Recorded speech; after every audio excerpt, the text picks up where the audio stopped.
For 15 years, I, Harry Ellis, 39, believed my life was a perfectly crafted illusion of suburban bliss, a comfortable lie I'd built brick by brick.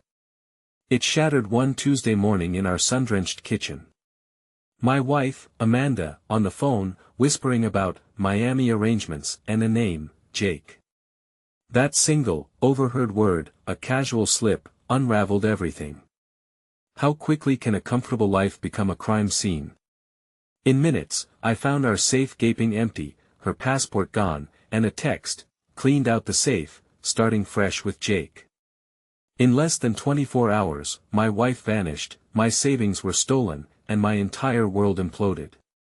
She left her wedding ring on the bathroom counter, glinting innocently, utterly oblivious to the storm she'd just unleashed with a handful of my perfectly worthless, counterfeit cash.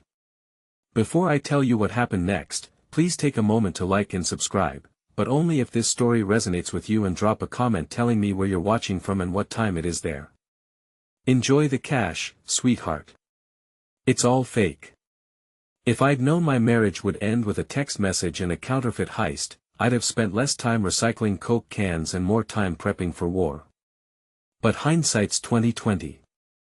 And back then, I was just Harry Ellis, 39 years old, managing the local Coca-Cola bottling plant in our sprawling state capital.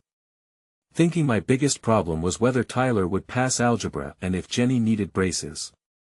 The morning everything went to heck started like any other Tuesday. Amanda was at the kitchen counter, phone pressed to her ear, whispering to Michelle again. These girls' nights had become a regular thing over the past 6 months, ever since Michelle's messy divorce from her investment banker husband. No, Jake said he'd handle the Miami arrangements, Amanda was saying, her back turned to me as I poured coffee into my thermos. The penthouse has a view of the ocean and he knows people at all the best clubs. Jake, that name had been popping up more frequently lately. Jake Sanderson, the city's newest golden boy, running some wellness business that seemed to involve a lot of late-night networking and expensive champagne. The kind of guy who bought rounds for the whole bar and had a different story about how he made his money depending on who was asking. Morning, beautiful, I said, kissing Amanda's cheek. She flinched slightly, pulling away from the phone. Oh, hey honey. Michelle and I were just planning another weekend trip. You know how much I need these breaks. Breaks from what? I wondered. Our comfortable suburban life. The kids who adored her. Me working 60-hour weeks to keep us comfortable while she found herself at 36. Daddy, can you help me with my science project? Jenny appeared at my elbow, her 9-year-old face scrunched with concentration. I need to make a volcano that actually erupts. Sure, sweetheart. We'll hit the hardware store this weekend. I ruffled her blonde hair, noting how Amanda barely acknowledged our daughter's presence. Tyler slouched into the kitchen, all 14-year-old attitude and bedhead. Mom, I need lunch money. And can you sign this permission slip for the field trip? Amanda waved him off without looking up from her phone. Ask your father. I'm busy. The kid shot me a look that was way too knowing for someone his age. Come on, Dad. Let's get this handled. As I signed the permission slip and handed Tyler a 20, I caught him watching Amanda with the same weariness I'd been feeling lately. Kids notice everything, even when you think they don't. After the kids left for school and Amanda disappeared upstairs for her yoga session, which seemed to involve a lot more phone calls than actual stretching, I sat in my home office staring at our safe. It was a wedding gift from Amanda's parents, the Baileys, along with a lecture about financial responsibility that was really code for we don't trust your blue-collar husband with our daughter's trust fund. The safe contained our emergency cash, important documents, and a little insurance policy I'd set up months ago when Amanda's behavior started getting weird. See, I've always been paranoid about money. Comes from growing up poor. So, when Amanda started making mysterious withdrawals and talking about investments with Jake, I got creative. I'd replaced half our emergency cash with the most beautiful counterfeit bills you've ever seen. Not because I planned to spend them. Heck no, that's federal prison territory. But because I had a feeling Amanda might try something stupid, and I wanted to be ready. The counterfeits were so good they'd pass casual inspection. But the moment someone tried to deposit them or run them through any serious verification, they'd light up like a Christmas tree. Call it a prank with teeth. My phone buzzed with a text from Phil. My boss at the plant. Board meeting moved to 2 p.m. Wear the good tie. I laughed despite my mood. Phil was old school Coca-Cola. Worked his way up from delivery driver to regional supervisor over 30 years. He knew I only owned 2 ties, and the good one was the one without stains. The bottling plant was my sanctuary. The rhythmic clank of machinery, the hiss of carbonation, the sweet smell of syrup mixing with water. It was honest work that produced something people actually wanted, not like Jake's mysterious wellness empire or Amanda's sudden interest in consulting. "Harry, you look like someone pissed in your Coke," Phil said when I walked into his office. "Everything okay at home?" Phil was one of the few people who knew Amanda's family looked down on my job. They'd made it clear at every holiday gathering that their daughter had married beneath her station. "Just the usual domestic bliss," I said. "What's this board meeting about?" "Cost-cutting measures. They want to streamline operations, maybe consolidate some positions." Phil's weathered face was grim. "Don't worry, your job's safe. You're the best plant manager we've had in years, but keep your ears open." The meeting was typical corporate nonsense suits from Atlanta talking about optimizing efficiency and maximizing shareholder value. I sat through 2 hours of PowerPoint presentations while my phone buzzed with increasingly frantic texts from Amanda. "Need to talk when you get home. It's important. Where are you?" By the time I pulled into our driveway at 6:30, Amanda's BMW was gone. Tyler was playing basketball in the driveway and Jenny was sitting on the front steps with a book. "Where's Mom?" I asked. Tyler bounced the ball hard against the garage door. "She left about an hour ago, packed 2 suitcases, and kept checking her phone. Said she'd call later." Jenny looked up from her book. "Something about wizards and dragons." "She was crying, Daddy. But not sad crying, excited crying. Kids, they see everything inside." I found the safe hanging open like a mouth, empty. Every bill gone along with Amanda's passport and jewelry. But she'd left the important documents, birth certificates, insurance policies, the deed to the house. Either she was in a hurry or she wasn't planning to disappear forever. My phone chimed with a text message that chilled me to the bone and made me smile at the same time. "Cleaned out the safe, starting fresh with Jake. Don't try to find us. This is for the best, Amanda." I stared at the message for a long moment, then typed back. "Enjoy the cash." What I didn't tell her was that she'd just stolen 30,000 in beautiful, perfect, completely worthless counterfeit bills. Jake Sanderson, wellness guru and smooth talker, was about to get a very expensive lesson in trust. I walked upstairs to check Amanda's closet. Half her clothes were gone along with her expensive handbags and the diamond earrings her mother had given her for our 10th anniversary. She'd left behind her wedding ring sitting on the bathroom counter like an accusation. "Dad." Tyler appeared in the doorway. Jenny right behind him. "Is Mom coming back?" I looked at my kids. Tyler trying to act tough but clearly scared. Jenny clutching her book like a shield and felt something harden in my chest. Not just anger but cold determination. "I don't know, buddy, but whatever happens, we're going to be okay." Tyler nodded, but I could see the doubt in his eyes. Jenny just hugged my leg tighter. "Can we order pizza?" she asked in a small voice. "Absolutely.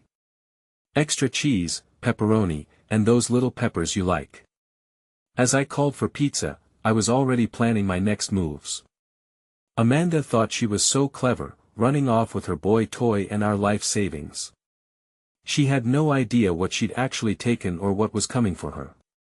But she was about to find out. The next morning brought 2 things. A hangover from the bottle of bourbon I'd shared with my thoughts the night before and a phone call from Michelle that changed everything. Harry. Oh God.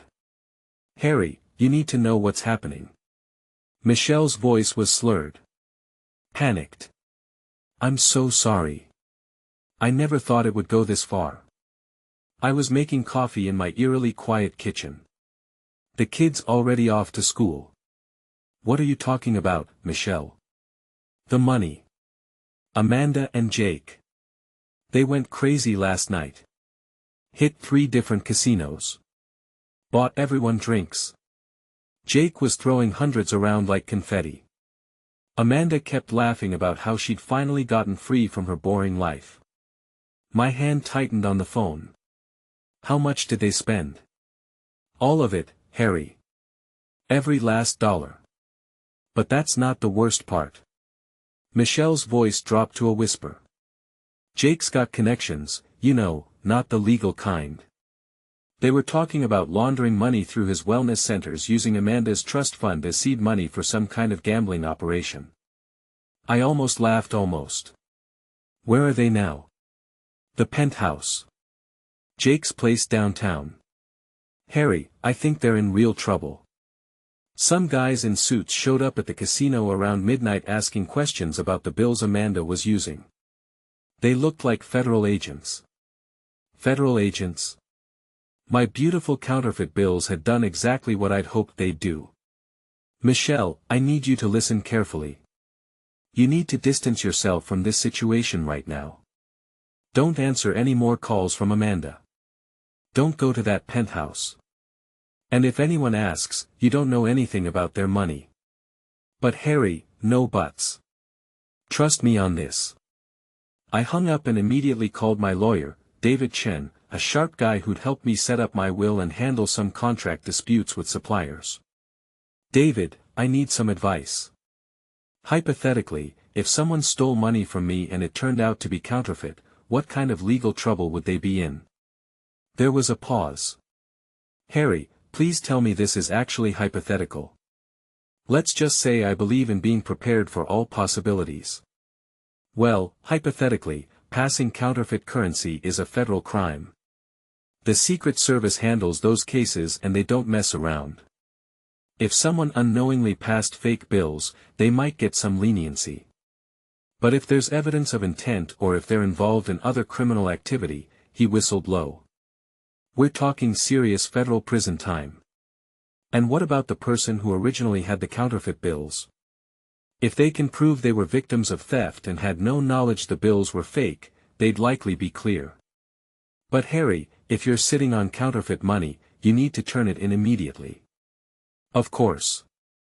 Thanks, David. I hung up, feeling better than I had in months. Amanda had stolen from me, abandoned our children, and run off with a criminal. Now she was about to learn that actions have consequences. My phone rang. Amanda, Harry, we need to talk. Her voice was tight, scared. Do we? Because your text yesterday seemed pretty final. There's been a misunderstanding about the money. Some of it might be problematic. Problematic how? Just can you meet me somewhere? Neutral ground. I'll explain everything. I almost said yes.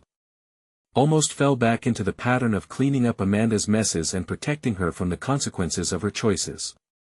Then I thought about Tyler's face last night. The way Jenny had clung to my leg.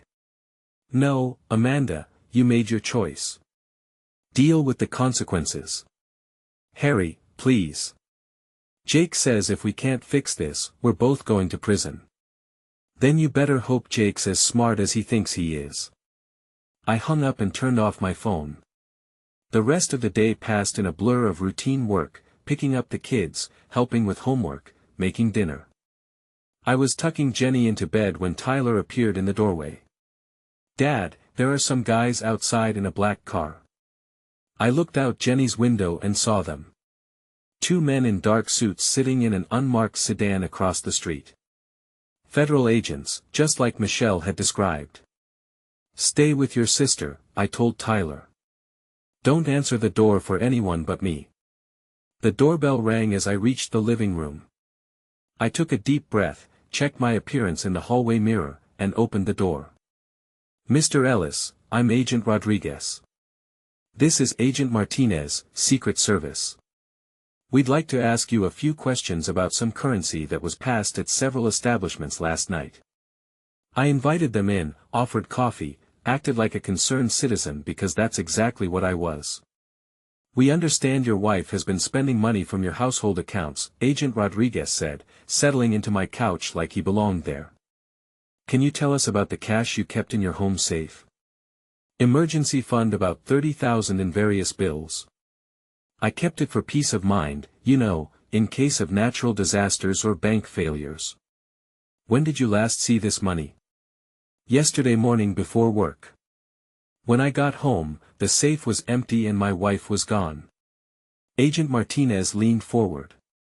"Mr. Ellis, some of the bills your wife used last night were counterfeit. Very high quality, but definitely fake."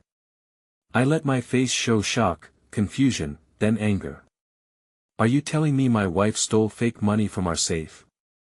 How is that possible?" "That's what we're trying to figure out.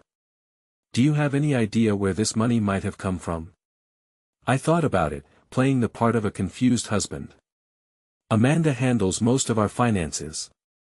She comes from money.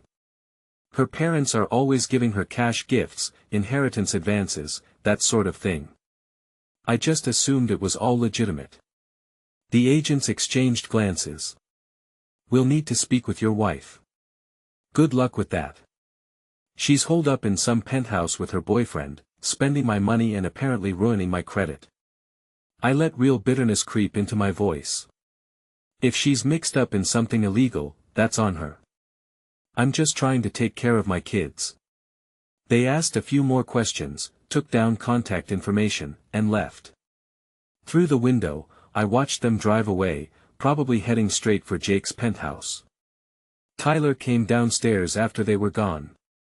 "Were those cops? Federal agents? Your mom's gotten herself into some trouble. Is she coming home?" I looked at my son. Too smart for his own good. Old enough to understand that our family was falling apart. "I don't think so, buddy. But that might not be such a bad thing." He nodded, processing this. "Dad, I heard Mom on the phone last week. She was talking to someone about taking money from your business. Something about showing your boss that you couldn't be trusted." A chill ran through me. "What exactly did you hear?" "She said if she could make it look like you were stealing from work, she could get a better divorce settlement. That her lawyer said it would help with custody. Amanda hadn't just stolen our emergency money and run off with Jake. She'd been planning to destroy my career, my reputation, everything I'd worked for. The counterfeits weren't just going to bite her. They might have saved my entire life." I hugged Tyler tight. "Thank you for telling me. That was very brave. Are we going to be okay, Dad?" I thought about Amanda and Jake probably sitting in that penthouse right now while federal agents pounded on the door. I thought about the look on Amanda's face when she realized what she'd actually stolen. I thought about her parents having to bail their precious daughter out of federal prison.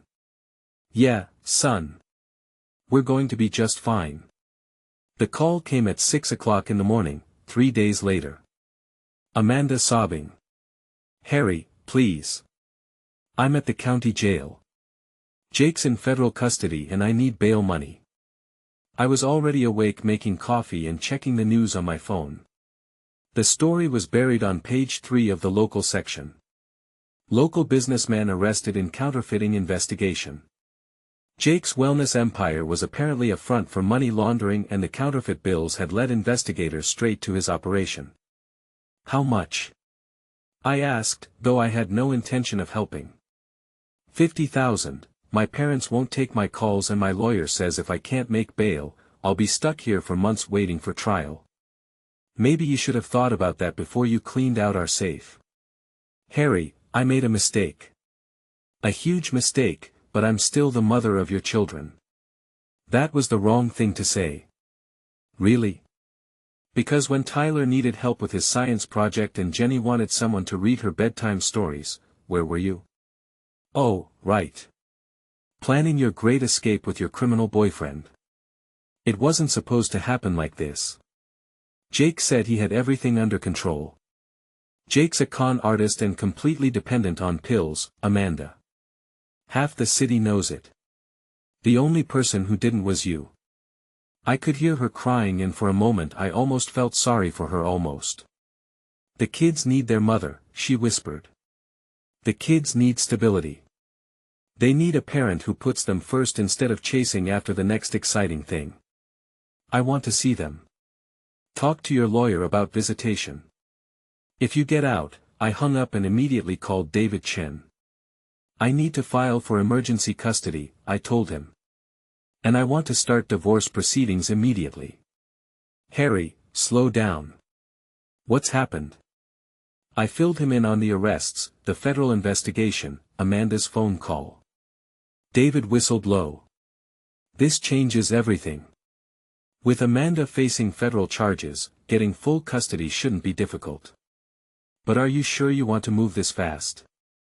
David, my wife stole our life savings, abandoned our children, and got involved with criminals. How much slower should I move? Point taken. I'll have the papers ready by this afternoon. The next few weeks were a blur of legal meetings, court appearances, and trying to keep the kids' lives as normal as possible. Amanda made bail eventually. Her parents finally caved and mortgaged their house. But the damage was done. The custody hearing was almost anticlimactic. Amanda showed up looking hollow-eyed and desperate, her expensive clothes wrinkled, her hair unwashed. Her lawyer, a public defender who looked like he'd rather be anywhere else, made a half-hearted argument about temporary insanity and the importance of maternal bonds. Judge Patricia Williams wasn't buying it. Mrs. Ellis, you abandoned your children to pursue a relationship with a man who's now facing federal charges for money laundering and counterfeiting. You stole your family's emergency funds and spent them on gambling and alcohol. Can you explain to me why I should allow you unsupervised access to these children? Amanda's voice was barely a whisper. I made mistakes, but I love my children. Love isn't enough, Mrs. Ellis. Children need stability, security, and parents who put their welfare first. Judge Williams looked at her over her glasses. I'm awarding temporary full custody to Mr. Ellis with supervised visitation for you pending the resolution of your criminal case. Amanda collapsed into her chair, sobbing. Her parents sitting in the back row looked like they'd aged 10 years in a month. Outside the courthouse, Amanda's mother cornered me. This is all your fault. Patricia Bailey hissed. If you'd been a better husband, a better provider, Amanda never would have looked elsewhere. I stared at this woman who'd spent 15 years making it clear I wasn't good enough for her daughter. Mrs. Bailey, your daughter stole $30,000 and ran off with a criminal, but somehow that's my fault. Amanda was unhappy. She needed more than you could give her. What she needed was to grow up and take responsibility for her choices. Instead, you and your husband spent 20 years telling her she was special and deserved everything handed to her on a silver platter. Patricia's face went red. How dare you? How dare I what? Tell the truth. Your daughter is facing federal prison time because she thought she could take whatever she wanted without consequences. That's not my fault. That's yours. I walked away, leaving her sputtering on the courthouse steps. Tyler was waiting in the car, having insisted on coming to the hearing. How'd it go, Dad? We won. You and Jenny are staying with me. He nodded, trying to look mature, but I could see the relief in his eyes. Is Mom going to prison? I don't know. Maybe, probably. Good, he said quietly, then looked shocked at his own words. Is that terrible to be glad your own mother might go to prison? I pulled him into a hug. Tyler, your mother made choices that hurt our family. It's okay to be angry about that. It's okay to want her to face consequences. I just want things to be normal again. They will be different than before, but normal. That night, after Jenny was asleep and Tyler was doing homework, I sat in my home office and opened a bottle of beer. On my desk was a folder full of legal documents, custody orders, divorce papers, financial statements. Amanda had tried to destroy our family for a fantasy and instead she'd lost everything. My phone buzzed with a text from Michelle. Heard about the custody hearing. I'm sorry about everything. Amanda's staying with me until her trial. She's not doing well. I typed back. That's not my problem anymore. But even as I sent the message, I felt a pang of something. Not quite guilt, but maybe sadness for what we'd all lost. Amanda and I had been happy once. Or at least I'd thought we were. We'd built a life together, had children together, made plans for the future. Now she was facing federal charges.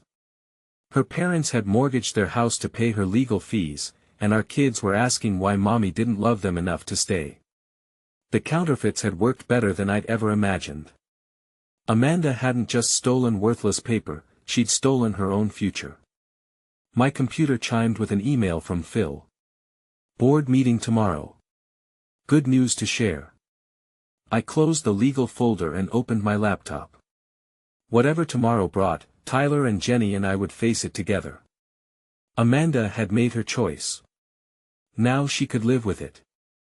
The board meeting the next morning was everything Phil had promised. Not only was my job safe, but they were promoting me to regional supervisor, Phil's old position. He was finally retiring to fish and spoil his grandchildren. Congratulations, Harry, said Janet Morrison, the regional vice president. Your plant has the highest efficiency ratings in the Southeast, and your team loyalty scores are off the charts. This promotion comes with a 40% salary increase and a company car. I shook hands around the conference table, accepting congratulations from executives who'd never bothered to learn my name before. The irony wasn't lost on me. On the same day I was getting divorced from a woman who thought I'd never amount to anything, I was getting the biggest promotion of my career. There is one thing, Janet added as the meeting broke up. The promotion comes with some travel requirements. You'll be overseeing 6 plants across 3 states. Will that be a problem with your family situation? Actually, it's perfect timing, I said. My kids and I could use a fresh start. Driving home in my new company car, a silver Chevy Tahoe that was worth more than Amanda's BMW, I felt something I hadn't experienced in years. Genuine optimism about the future. Tyler and Jenny were waiting on the front porch when I pulled into the driveway. Jenny ran to the car, eyes wide. Daddy, is this ours? It's mine from work. I got promoted today. Tyler whistled appreciatively. This is way cooler than Mom's car. We celebrated with dinner at the fancy steakhouse downtown, the one Amanda had always said was too expensive for a Tuesday night. Tyler ordered the biggest steak on the menu. Jenny got shrimp that was bigger than her fist, and I had the best bourbon they carried. So, what does this promotion mean? Tyler asked, cutting into his steak with the concentration of a surgeon. More money, more responsibility, and we get to travel some. I'll be overseeing plants in Tennessee, North Carolina, and South Carolina, too. Will we move? Jenny looked worried. Eventually, probably. Would that bother you? The kids exchanged glances. Tyler spoke first. Dad, can I be honest? I'd kind of like to go somewhere where people don't know about Mom and all the stuff that happened. Jenny nodded emphatically. The kids at school keep asking where Mommy is and why she's not at school events anymore. It's embarrassing. My heart broke a little. 9 years old and she was already dealing with the social fallout of her mother's choices. We'll see what opportunities come up, I promised.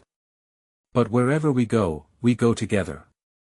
The next few months fell into a comfortable routine. I threw myself into the new job, traveling to different plants, implementing efficiency improvements, building relationships with my new team. The kids thrived with the stability. Tyler's grades improved dramatically, and Jenny joined the school's advanced reading program. Amanda's trial was scheduled for the fall. According to David, she was looking at 3 to 5 years in federal prison, though her lawyer was pushing for a plea deal that might reduce it to 18 months plus probation. She wants to see the kids, David told me during one of our regular check-ins. Her lawyer thinks it might help with sentencing if she can show she's maintaining family relationships. Absolutely not. I said she's had supervised visitation rights for 6 months and hasn't used them once. She doesn't get to play the devoted mother card now. Harry, I have to advise you that complete denial of access could backfire. Courts don't like it when one parent completely cuts off the other. Fine, she can see them under supervision at the family court building. 2 hours once a month with a social worker present, and only if she's been clean and sober for at least 30 days. David nodded. That's reasonable. I'll draft the terms. Amanda never took us up on the offer. According to Michelle, who still texted me updates despite my lack of interest, Amanda was drinking heavily and had moved back in with her parents after being evicted from her apartment. The Bailey's house was in foreclosure.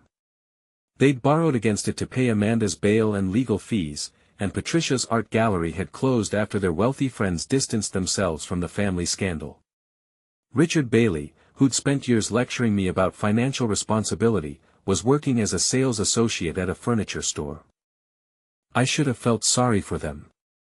Instead, I felt a cold satisfaction that justice was being served. It was Tyler who brought up the subject of revenge. We were working on his science project, the volcano that had been interrupted by Amanda's departure months earlier. As we mixed vinegar and baking soda for the eruption, he looked up at me with those 2 wise eyes. Dad, are you ever going to get Mom back for what she did? I stopped stirring the mixture. What do you mean? I mean, she really hurt us. She hurt you. She hurt me and Jenny. She hurt Grandma and Grandpa Bailey, even though they're kind of jerks. And it seems like she's just going to go to prison and that's it. Tyler, your mother is facing federal charges. She's lost her family, her home, her reputation. What more punishment do you think she needs? He considered this seriously. I don't know. It just seems like she should have to really understand what she did to us. Like prison is just sitting in a room, but she should have to feel as bad as she made us feel. Out of the mouths of babes. That night, after the kids were asleep, I sat in my office and really thought about it for the first time. Amanda was going to prison, yes, but she'd be out in a couple of years. She'd rebuild her life, maybe write a book about her journey and lessons learned. She'd find some way to make herself the victim in the story. Meanwhile, Tyler was seeing a counselor to deal with abandonment issues. Jenny had nightmares about me disappearing, too. Our family had been shattered by Amanda's selfishness, and she was getting off with a slap on the wrist and 3 square meals a day. Maybe Tyler was right. Maybe Amanda needed to really understand the consequences of her choices. I opened my laptop and started researching. By morning, I had a plan. The plan took 3 months to execute, and it was beautiful in its simplicity. First, I hired a private investigator, a retired police detective named Sarah Kim, who specialized in financial crimes. Her job was to dig into Jake's business dealings and find out exactly how deep the money laundering operation went. What she found was even better than I'd hoped. Jake hadn't just been laundering money through his wellness centers. He'd been running a full-scale fraud operation, selling fake investment opportunities to wealthy retirees. The counterfeit bills had been the least of his crimes. More importantly, Sarah discovered that Amanda hadn't been just a victim of Jake's manipulation. She'd been an active participant using her trust fund connections to bring in new marks for Jake's schemes. My wife hadn't just cheated on me and stolen our money. She'd been running cons. Harry, this information could significantly impact her sentencing, David said when I showed him Sarah's report. If the prosecutors knew about her active participation in the fraud scheme, they're going to know, I said, but not from me directly. Step 2 was elegant. I had Sarah package all the evidence into an anonymous tip to the FBI, complete with bank records, recorded phone calls, and testimony from Jake's victims. The tip was untraceable, but devastating. Amanda's plea deal evaporated overnight. Instead of 18 months, she was now looking at 10 to 15 years in federal prison. But that wasn't enough. Step 3 was personal. I waited until the week before Amanda's new trial date, then made a call to Patricia Bailey.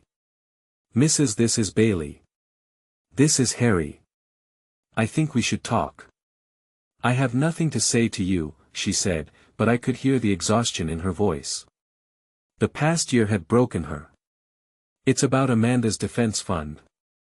I have information that could help her case." That got her attention. We agreed to meet at a coffee shop downtown Neutral Territory. Patricia looked like she'd aged a decade. Her perfectly styled hair was gray at the roots. Her expensive clothes were wrinkled. And she had the hollow-eyed look of someone who hadn't slept well in months. "What information?" she asked without preamble. I slid a folder across the table. Bank records showing that Amanda had been planning this for over a year. She'd been moving money out of our joint accounts, setting up secret credit cards, even forging my signature on loan applications. Patricia opened the folder, her face growing paler with each page. "Where did you get this? Does it matter? The point is, Amanda didn't just make a mistake or get swept up in Jake's schemes. She was planning to destroy me financially and take the kids. The counterfeiting thing was just the tip of the iceberg." "Why are you showing me this?" I leaned back in my chair, studying this woman who'd spent 15 years treating me like dirt. "Because I want you to understand something, Mrs. Bailey. Your daughter didn't just betray me. She betrayed you, too. That money she stole from our safe, she was planning to use it to disappear with Jake and leave you holding the bag for her legal fees." Patricia's hands were shaking as she closed the folder. "You're lying. Check the dates on those bank statements. Amanda started moving money the day after Jake's first wellness retreat in Miami. She's been playing all of us." I stood up to leave, then paused. "Oh, and Mrs. Bailey, that expensive lawyer you hired for Amanda? Jake recommended him. You might want to ask yourself why a money launderer would recommend a specific defense attorney." I left her sitting there staring at the folder like it contained her death sentence. The final step was the most satisfying. Amanda's trial was a media circus. The story had everything. Wealthy socialites, federal crimes, family betrayal, and a con man who built retirees out of their life savings. I made sure to be in the courtroom every day, sitting in the front row with Tyler and Jenny beside me. Amanda looked terrible. The year of stress, drinking, and legal troubles had taken their toll. She'd lost weight, her skin was shallow, and her hair was limp and lifeless. But it was the look in her eyes that satisfied me the most. The dawning realization that she was completely, utterly alone. Her parents weren't there.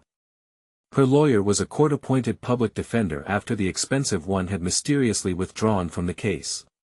Michelle had moved to California to escape the scandal. Even Jake had cut a deal with prosecutors and was testifying against her. When the verdict came back guilty on all counts, Amanda collapsed as the bailiff led her away in handcuffs. She looked at me one last time. I saw recognition in her eyes. The understanding that this wasn't just bad luck or poor choices catching up with her. This was justice. Carefully planned and perfectly executed. Outside the courthouse, reporters tried to interview me. I gave them exactly what they wanted. "I'm just glad my children and I can finally move on with our lives," I said. Tyler and Jenny flanked beside me. Amanda made her choices and now she has to live with the consequences. We wish her well, but our focus is on building a positive future together. The perfect grieving husband protecting his children from their mother's crimes. That night, after the kids were asleep, I sat in my office with a glass of bourbon and the newspaper coverage of the trial. Amanda would serve 12 years in federal prison. Her parents had lost their house and their social standing. Jake was in protective custody, having made so many enemies that general population would be a death sentence. My phone rang. Michelle calling from California. Harry, I know you probably don't want to hear from me, but I had to call. What you did to Amanda. It was brilliant. I don't know what you mean. Come on. The anonymous tip that destroyed her plea deal, the evidence that got her parents' lawyer to drop the case, you orchestrated all of it. I took a sip of bourbon, saying nothing. She deserved it. Michelle continued what she was planning to do to you to the kids. I heard some of those phone calls, Harry. She was going to destroy your career. Take the children and disappear with Jake. You just beat her to it. Amanda destroyed herself. Michelle, I just made sure the truth came out. Well, for what it's worth, I think Tyler and Jenny are lucky to have you. Amanda never deserved them. After she hung up, I walked upstairs to check on the kids. Tyler was reading under his covers with a flashlight, and Jenny was sleeping peacefully, surrounded by stuffed animals. These were my children, safe and happy, and free from the chaos Amanda had brought into their lives. Whatever I'd done to ensure that safety, it had been worth it. The next morning, brought news that made everything perfect. David called while I was making breakfast. Harry, you're not going to believe this. Amanda's trying to appeal her sentence, claiming she was coerced and manipulated by Jake. But here's the beautiful part. The prosecution has evidence that she was actually the mastermind behind several of the cons. Jake was just the front man. I almost laughed. So, what does that mean? It means her appeal is going nowhere and they might actually add more charges. She could be looking at 20 years now. 20 years. Tyler would be 34 when Amanda got out. Jenny would be 29. They'd be adults with lives and families of their own, completely free from her influence. There's something else, David continued. The IRS is going after her parents for tax evasion related to the money they gave Amanda. Apparently, those gifts were actually structured to avoid estate taxes. They could lose everything. Perfect. Absolutely perfect. I hung up and turned to find Tyler standing in the kitchen doorway, still in his pajamas. Good news, Dad. Very good news. Your mother's appeal was denied and we're officially free to start our new life. He grinned. The first genuinely happy smile I'd seen from him in over a year. So, we can move to North Carolina like you talked about.